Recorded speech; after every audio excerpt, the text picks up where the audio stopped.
There's a growing trend to do-it-yourself diagnosis, like genetic testing kits you use at home. They offer to predict your risk for all kinds of diseases.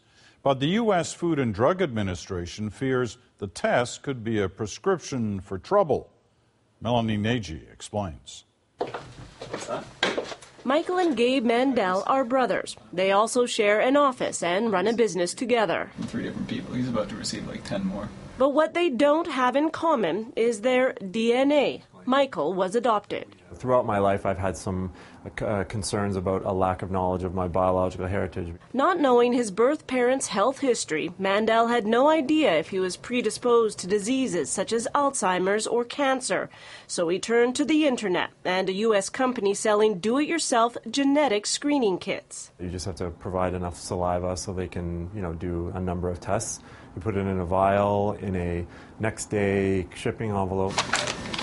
Genetic tests were once only available through healthcare providers, but these days, several companies, many in the United States, are marketing DNA kits directly to consumers. Genomic DNA scanned in our high-throughput laboratories. The pitch is a promise of genetic insight into future health, and it appears tens of thousands of people in the U.S. and Canada are buying it. To reveal the genetic constitution of individuals. While these tests might be increasingly popular, they're also controversial. So much so, healthcare watchdogs in the U.S. are holding hearings this week into the home tests. It really is not predictive as to what a person can anticipate. Kerry Bowman is a bioethics professor. He says the public should be cautious of these kinds of tests because they can be faulty.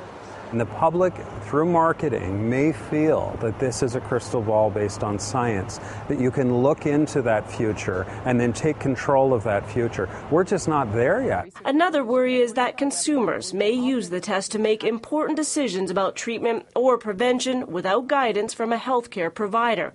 And those decisions may be based on misunderstood information about their health.